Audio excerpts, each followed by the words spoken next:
Selamat datang di presentasi bab 15 mengenai sistem perencanaan sumber daya. Dalam sesi ini, kita akan menjelajahi berbagai sistem yang digunakan perusahaan untuk merencanakan dan mengelola sumber daya mereka secara efisien, mulai dari material hingga kapasitas produksi. Kita akan membahas konsep-konsep inti seperti MRP, CRP, dan melihat bagaimana sistem ini berevolusi menjadi solusi terintegrasi seperti ERP. Berikut adalah topik-topik utama yang akan kita bahas hari ini. Kita akan memulai dengan dasar-dasar perencanaan manufaktur, yaitu MRP dan CRP. Selanjutnya, kita akan beralih ke sistem yang lebih luas dan terintegrasi, yaitu ERP, yang merupakan tulang punggung banyak perusahaan modern. Terakhir, kita akan membahas sistem pendukung krusial seperti CRM, SCM, dan PLM, yang memperluas fungsionalitas ERP. Mari kita mulai dengan fokus pada lingkungan manufaktur. Disinilah konsep perencanaan sumber daya pertama kali dikembangkan dan menjadi sangat penting. Efisiensi dalam manufaktur sangat bergantung pada kemampuan untuk merencanakan kebutuhan material dan kapasitas secara akurat.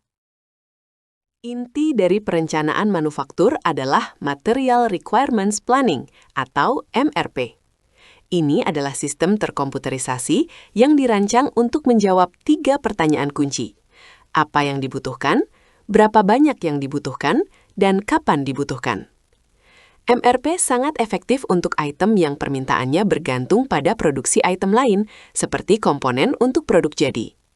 Sistem ini sangat cocok untuk lingkungan produksi yang kompleks seperti job shop atau perakitan sesuai pesanan, make to order, di mana mengelola ribuan komponen secara manual tidak mungkin dilakukan. Untuk memahami MRP, kita perlu membedakan jenis-jenis permintaan. Permintaan independen adalah permintaan untuk produk akhir, seperti meja, yang dipengaruhi oleh pasar. Permintaan dependen adalah permintaan untuk komponen yang membentuk produk akhir, seperti kaki meja dan permukaan meja. Permintaannya dihitung, bukan diperkirakan. Selain itu, permintaan bisa bersifat kontinu, seperti penjualan di toko retail, atau diskrit, yang terjadi pada titik waktu tertentu, yang merupakan ciri khas lingkungan manufaktur. Diagram ini menunjukkan alur kerja dasar dari sistem MRP. Semuanya dimulai dengan 3 input utama, jadwal produksi induk, file struktur produk, dan file induk item. Sistem MRP memproses informasi ini untuk menghasilkan output penting. Output ini termasuk rilis pesanan terencana yang menjadi perintah kerja untuk produksi internal dan pesanan pembelian untuk pemasok eksternal, serta pemberitahuan penjadwalan ulang jika ada perubahan.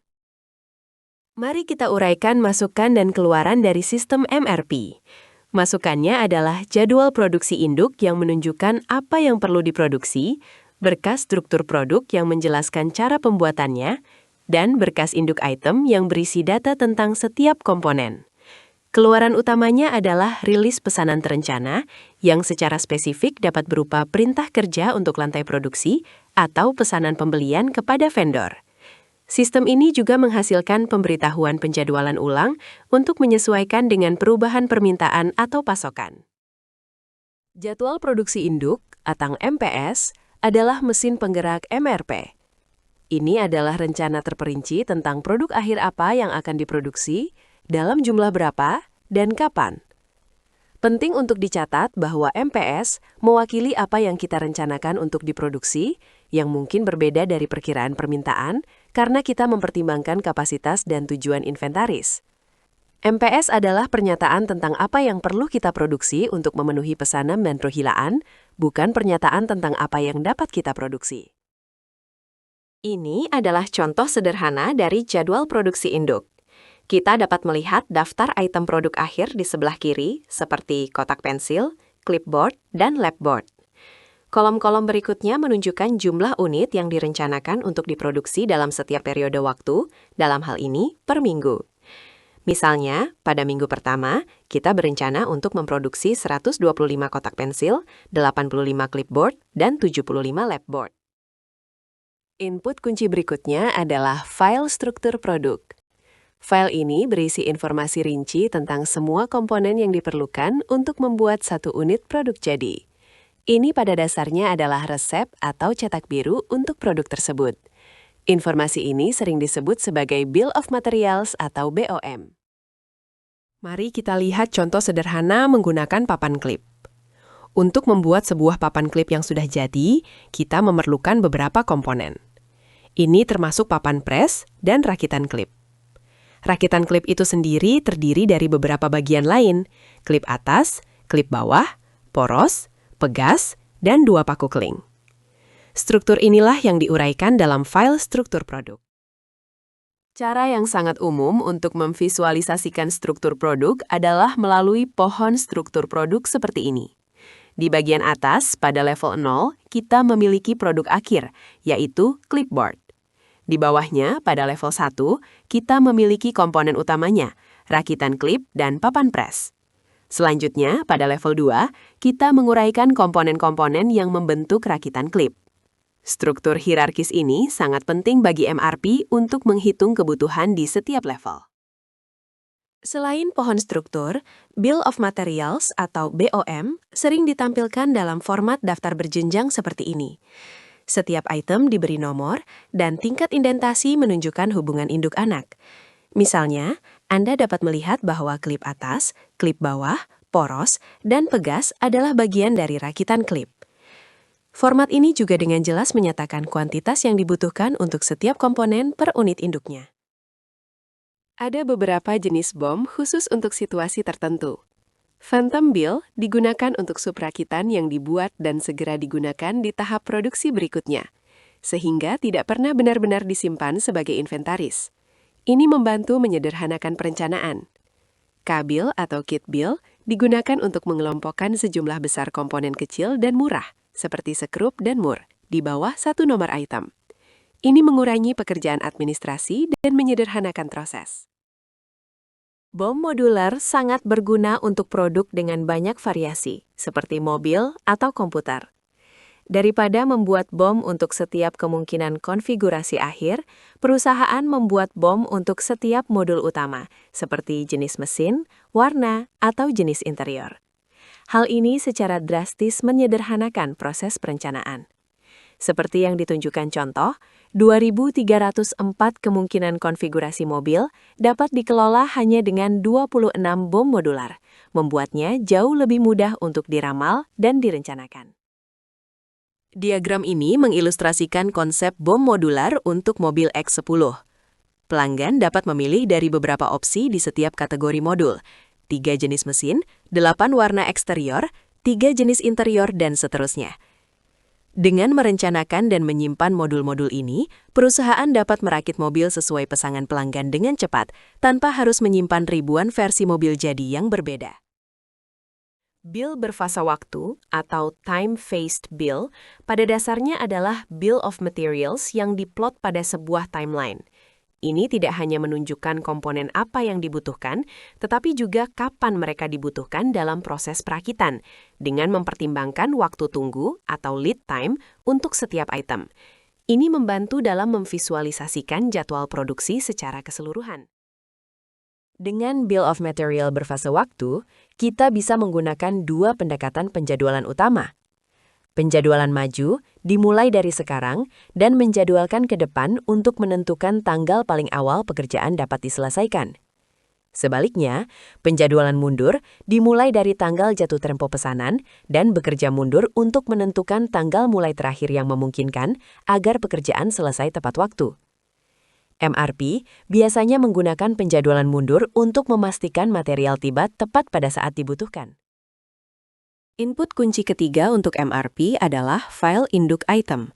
Ini merupakan basis data pusat yang berisi semua informasi yang relevan mengenai setiap item dalam inventaris. Ini mencakup informasi deskriptif seperti nama dan nomor item, serta data perencanaan penting seperti waktu tunggu, biaya, dan kebijakan pemesanan. Setiap komponen, subrakitan, dan produk jadi memiliki catatannya sendiri dalam file ini. File induk item juga berisi data dinamis yang terus diperbarui. Ini termasuk data inventaris fisik seperti jumlah stok yang ada, lokasi penyimpanan, dan jumlah yang sedang dalam pesanan. Selain itu, file ini melacak riwayat penggunaan dan penjualan yang dapat berguna untuk analisis dan peramalan di masa depan. Akurasi data dalam file induk item sangat penting untuk keberhasilan sistem MRP. Jadi, bagaimana MRP menggabungkan semua input ini? Ada beberapa proses inti. Pertama adalah exploding the bomb, di mana sistem menguraikan jadwal produksi produk akhir menjadi kebutuhan komponen di semua level. Berikutnya adalah netting, di mana sistem menghitung kebutuhan bersih dengan mengurangi inventaris yang ada di tangan dan yang dijadwalkan akan diterima dari kebutuhan kotor. Kemudian, sistem menerapkan aturan lot sizing untuk menentukan ukuran pesanan. Akhirnya, proses time phasing bekerja mundur dari tanggal kebutuhan, menggunakan waktu tunggu untuk menentukan kapan pesanan harus dilakukan. Perhitungan MRP biasanya dilakukan dalam format tabel yang disebut matriks MRP. Setiap baris mewakili elemen data yang berbeda, kebutuhan kotor, penerimaan terjadwal, proyeksi stok di tangan, kebutuhan bersih, penerimaan pesanan terencana, dan rilis pesanan terencana. Kolom-kolom mewakili periode waktu, biasanya berupa minggu atau hari. Dengan matriks ini, perencana dapat melihat status dan rencana untuk setiap item dari waktu ke waktu. Sekarang, mari kita lihat contoh perhitungan MRP secara langsung. Di sini, kita memiliki data awal kita. Kita memiliki jadwal produksi induk untuk clipboard dan labdesk.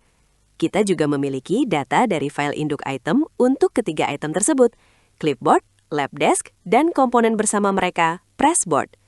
Perhatikan data seperti stok di tangan, ukuran lot, dan waktu tunggu. Ini adalah struktur produk untuk contoh kita. Kita bisa melihat bahwa satu clipboard membutuhkan satu pressboard, dan satu labdesk membutuhkan dua pressboard. Informasi ini sangat penting, karena akan memungkinkan kita untuk menghitung permintaan dependen untuk pressboard berdasarkan rencana produksi clipboard dan labdesk. Mari kita mulai dengan matriks untuk papan klip. Pertama, kita isi baris kebutuhan kotor langsung dari jadwal produksi induk. Selanjutnya, kita catat data yang kita ketahui dari file induk item. Stok awal adalah 25, dan ada penerimaan terjadwal sebanyak 175 unit yang akan tiba di periode 1. Sekarang, mari kita hitung untuk periode 1. Kita mulai dengan stok awal 25 ditambah penerimaan 175 sehingga total tersedia 200 unit. Kebutuhan kotor di periode 1 adalah 85 unit. Jadi, proyeksi stok di tangan pada akhir periode 1 adalah 200 dikurangi 85, yaitu 115 unit. Karena kita memiliki cukup stok, kebutuhan bersih adalah 0. Selanjutnya, untuk periode 2, kita membawa stok sebanyak 115 unit dari periode sebelumnya. Kebutuhan kotor adalah sebanyak 95 unit, jadi 115 dikurangi 95 menyisakan kita dengan 20 unit stok yang tersedia pada akhir periode 2. Lagi, karena stoknya mencukupi, kebutuhan bersih adalah 0. Pada periode 3, situasinya berubah. Kita hanya memiliki 20 unit, tetapi kebutuhan kotornya adalah 120.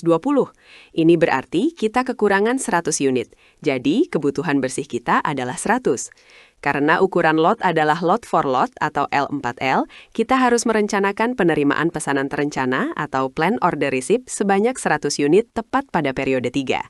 Dengan waktu tunggu 1 periode, kita harus merilis pesanan terencana ini pada periode 2. Mengikuti logika yang sama untuk periode 4 dan 5, kita menemukan bahwa kita akan membutuhkan 100 unit di setiap periode tersebut. Hal ini menghasilkan rilis pesanan terencana masing-masing sebesar 100 unit di periode 3 dan 4. Sekarang, matriks MRP untuk clipboard telah lengkap. Perhatikan baris Planned Order Releases karena ini akan menjadi input untuk komponen tingkat berikutnya. Sekarang, mari kita lihat matriks untuk labdesk. Kita mulai dengan cara yang sama, mengisi kebutuhan kotor dari MPS dan stok awal 20 unit dari file induk item. Tidak ada penerimaan yang dijadwalkan untuk item ini. Setelah menyelesaikan perhitungan untuk labdesk, kita melihat pola yang berbeda. Pada periode 2, kita kekurangan 40 unit. Namun, kebijakan ukuran lot adalah kelipatan 50. Jadi kita harus memesan 50 unit. Hal yang sama juga terjadi pada periode 4. Perhatikan bagaimana kebijakan ukuran lot mempengaruhi jumlah yang kita pesan, yang seringkali menghasilkan sisa stok. Sekarang kita beralih ke komponen, pressboard. Bagian terpenting di sini adalah menentukan kebutuhan kotor. Ini berasal dari rilis pesanan terencana dari item induknya. Kita mengambil rilis pesanan dari clipboard dan labdesk dari matriks mereka sebelumnya. Berdasarkan struktur produk, perlu diingat bahwa satu clipboard membutuhkan satu pressboard, dan satu labdesk memerlukan 2 pressboard. Jadi, kita mengalihkan rilis pesanan induk dengan kuantitas yang sesuai. Sebagai contoh, pada periode 2, kebutuhan 100 pressboard berasal dari clipboard. Lalu, pada periode 3, kebutuhan 200 unit berasal dari 100 unit untuk clipboard dan 100 unit 50 dikali 2 untuk labdesk. Dengan cara ini, kita mengisi seluruh baris kebutuhan kotor untuk pressboard. Setelah kita memiliki kebutuhan kotor, kita dapat menyelesaikan sisa matriks untuk pressboard seperti sebelumnya. Kita memperhitungkan stok awal 150 unit dan menerapkan kebijakan ukuran lot minimum 100 unit. Ini menyelesaikan proses exploding dan netting untuk contoh kita. Akhir yang paling penting dari proses MRP adalah laporan pesanan terencana. Laporan ini meringkas baris rilis pesanan terencana dari semua matriks. Ini memberitahu perencana dengan tepat item apa saja yang perlu dipesan, berapa jumlahnya, dan kapan pesanan itu harus dilakukan, dirilis, untuk memenuhi jadwal produksi. Mari kita bahas sedikit lebih dalam tentang ukuran lot. Sistem MRP mendukung berbagai kebijakan. Lot for lot adalah yang paling sederhana, di mana Anda memesan persis apa yang Anda butuhkan, meminimalkan inventaris. Kebijakan lain seperti ukuran lot tetap atau EOQ mencoba menyeimbangkan biaya pemesanan dengan biaya penyimpanan inventaris. Periodic Order Quantity atau POQ menghitung kebutuhan untuk beberapa periode ke depan dan memesannya sekaligus. Dengan lot for lot, kita melakukan pemesanan setiap kali ada kebutuhan.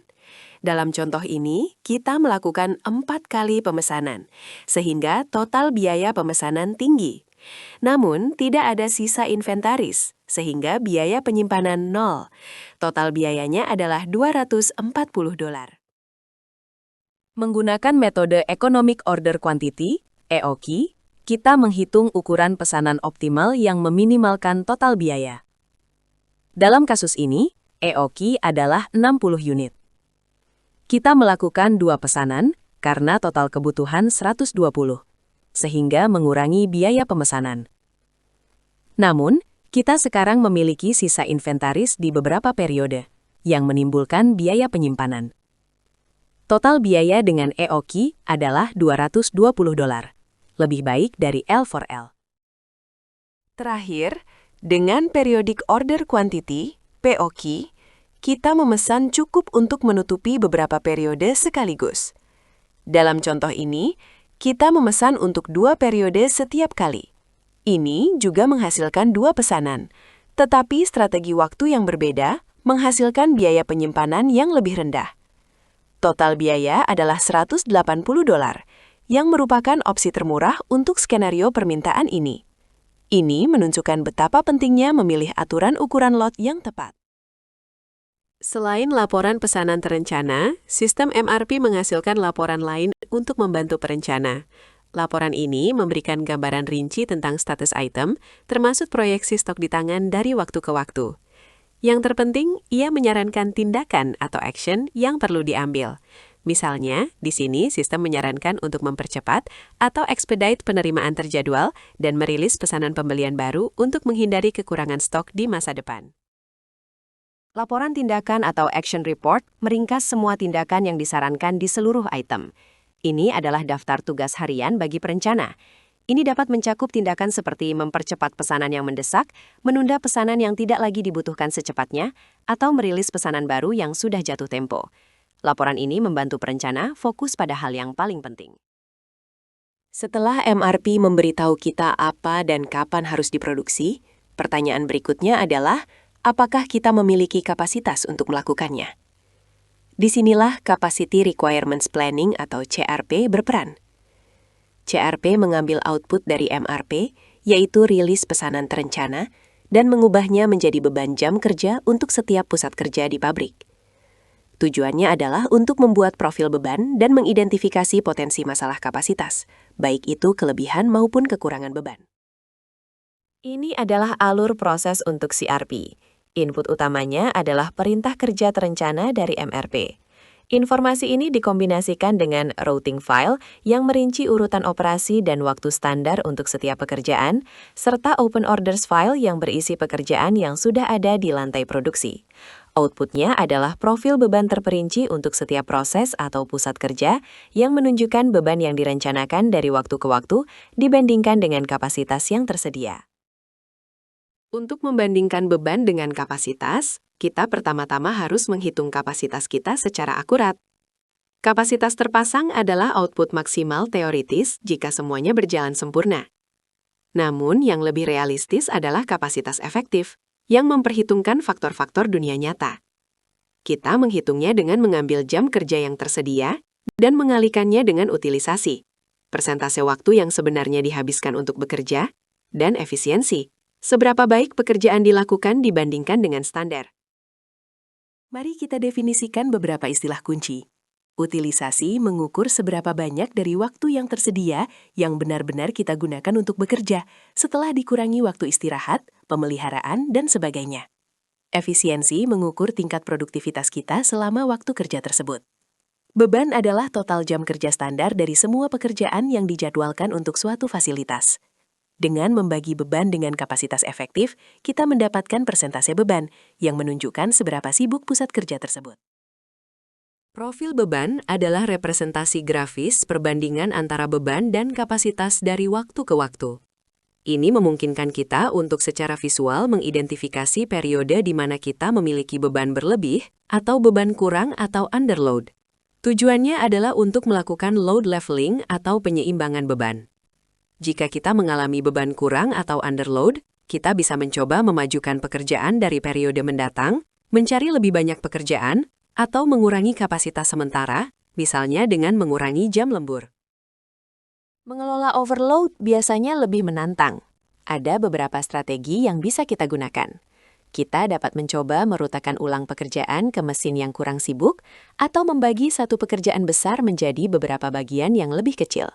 Opsi lainnya adalah meningkatkan kapasitas, baik secara internal melalui lembur atau shift tambahan, maupun secara eksternal dengan mensubkontrakkan pekerjaan. Jika tidak ada pilihan lain, kita mungkin harus menunda beberapa pekerjaan atau bahkan merevisi jadwal produksi induk itu sendiri. Mari kita terapkan konsep-konsep ini pada contoh sederhana, kopi kurir. Mereka memiliki 2 mesin fotokopi, beroperasi 2 shift per hari, 8 jam per shift. Setelah memperhitungkan waktu istirahat dan servis, serta efisiensi mesin sebesar 90%, kita dapat menghitung kapasitas efektif harian mereka.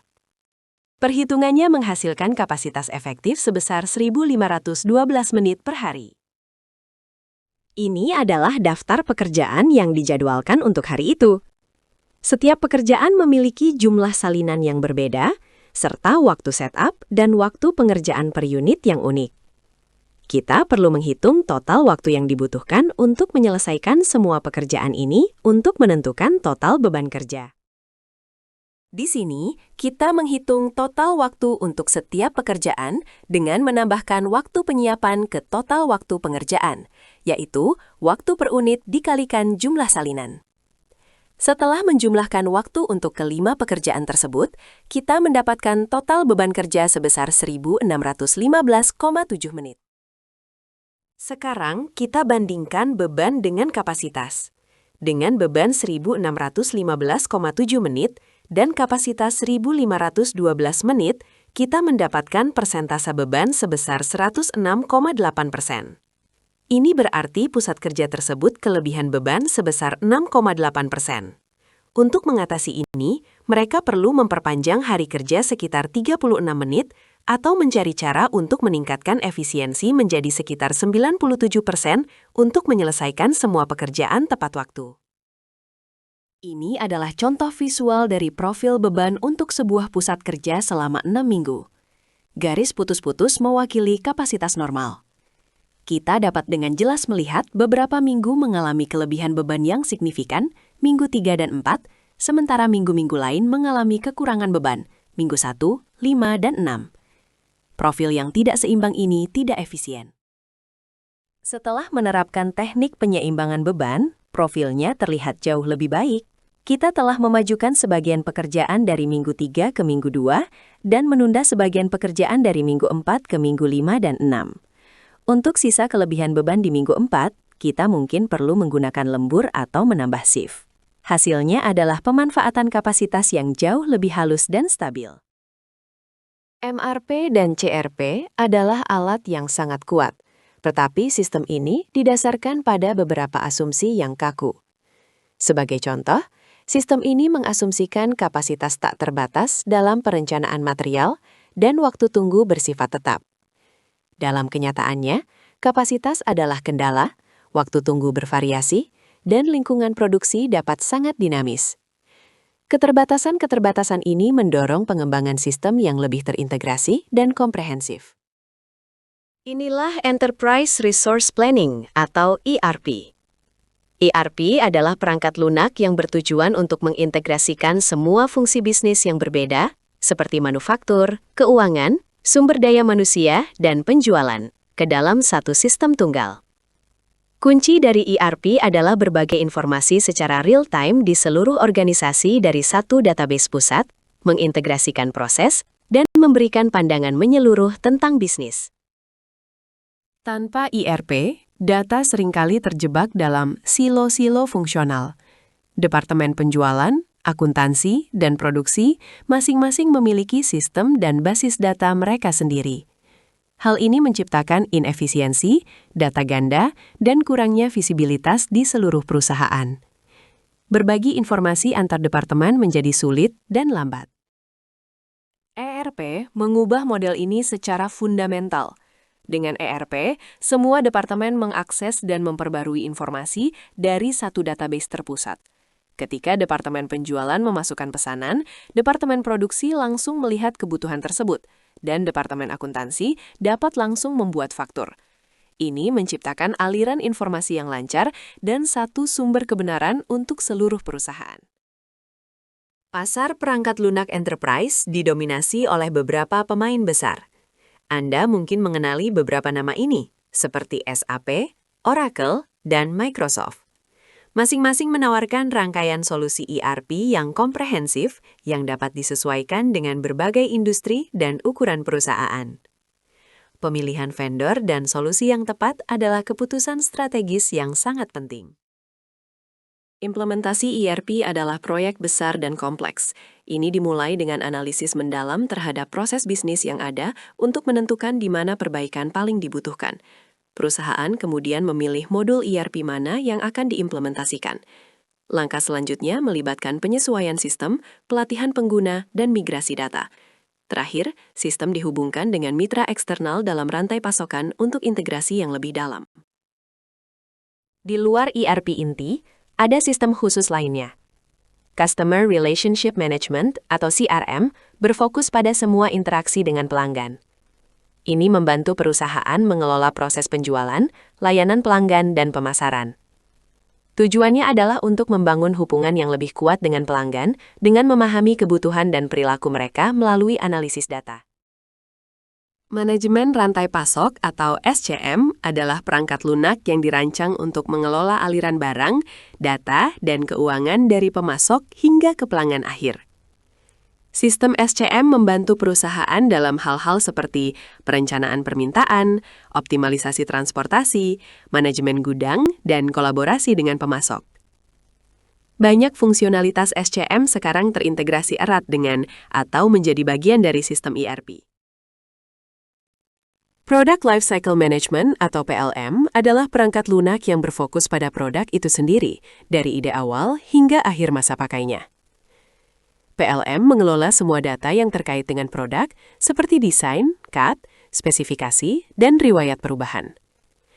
Ini memfasilitasi kolaborasi antara tim teknik, manufaktur, dan bahkan pemasok selama proses pengembangan produk baru. Jadi, kita dapat melihat bagaimana sistem-sistem ini bekerja bersama untuk membentuk ekosistem perangkat lunak perusahaan. ERP seringkali bertindak sebagai sistem inti atau tulang punggung. Sistem khusus seperti SCM, CRM, dan PLM kemudian terintegrasi dengan ERP untuk memberikan fungsionalitas yang lebih dalam di area masing-masing. Integrasi yang mulus antara sistem-sistem ini adalah kunci untuk menciptakan perusahaan yang benar-benar terhubung dan efisien. Bagaimana semua sistem yang berbeda ini terhubung? Ada beberapa teknologi kunci yang memungkinkan konektivitas ini. API menyediakan cara standar bagi aplikasi untuk berbicara satu sama lain. Solusi AEI bertindak sebagai perantara untuk menerjemahkan data antara sistem yang berbeda. Dan Service-Oriented Architecture adalah pendekatan desain modern yang membangun perangkat lunak sebagai kumpulan layanan yang dapat diakses dan digabungkan dengan mudah. Teknologi-teknologi ini sangat penting untuk membangun lanskap sistem perusahaan yang terintegrasi.